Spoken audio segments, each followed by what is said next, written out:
Hey everyone, welcome back to our channel.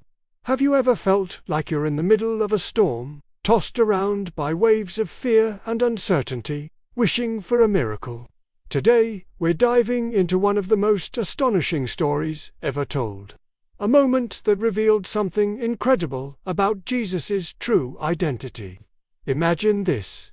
Jesus has just finished an incredibly long day. He's been teaching huge crowds and healing the sick. Instead of taking a well-deserved rest, he sends his disciples ahead in a boat across the Sea of Galilee. Why? Because he needs to be alone. He heads up a mountainside to pray, to reconnect with his Father in solitude. This wasn't just a quick prayer. He spent hours there, communing with God under the stars. Meanwhile, out on the water, the disciples are in serious trouble. The Sea of Galilee is notorious for its sudden, violent storms, and they've sailed right into one. The wind is howling, and massive waves are crashing against their small boat. These were experienced fishermen, mind you, but this storm was terrifying them. They were rowing with all their might, making very little progress against the fierce headwind.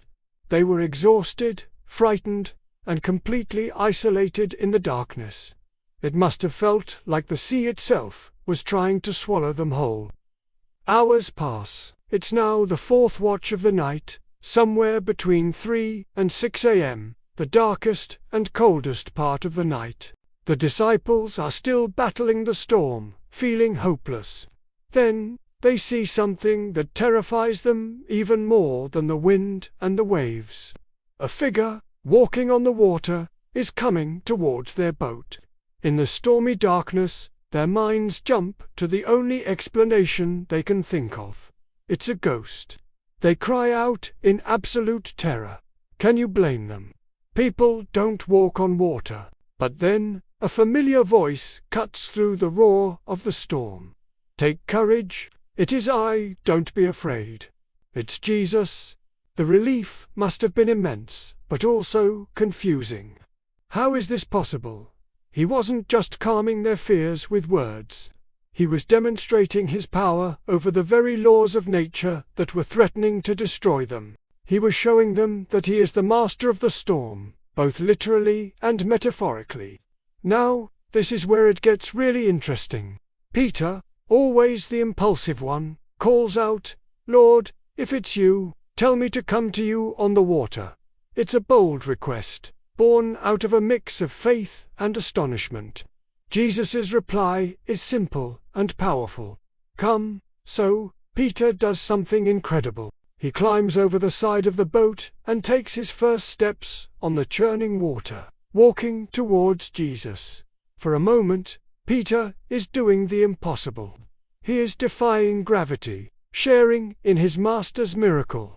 His focus is entirely on Jesus, and in that focus, he finds the power to do what no man had ever done.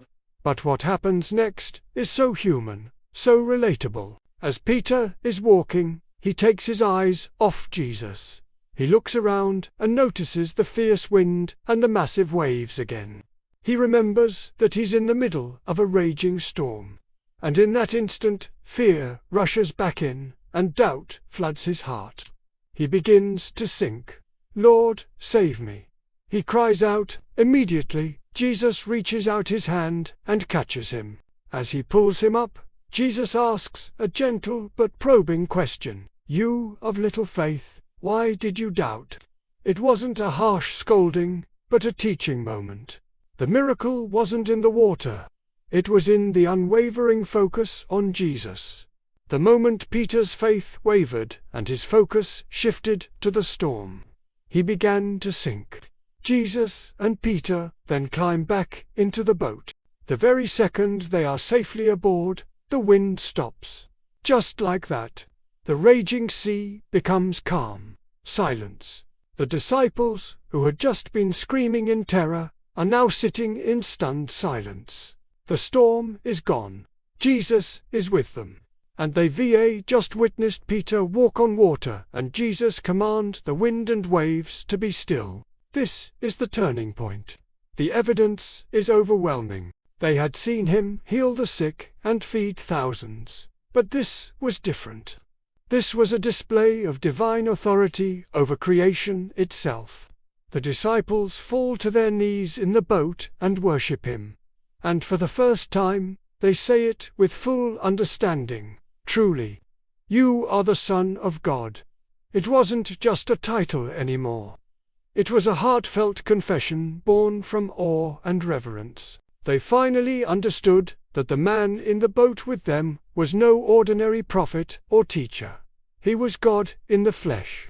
After this profound revelation, they continued their journey. They landed at Gennesaret, and word spread like wildfire that Jesus had arrived. People from all over the region brought their sick and suffering to him. The Bible says that all who simply touched the edge of his cloak were healed. The miracle on the water wasn't just a one-time spectacle.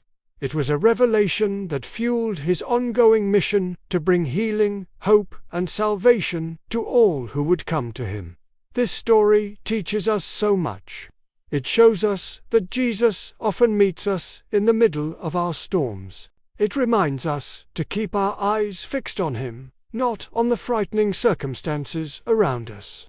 When we doubt and sink, he is always there to reach out and save us.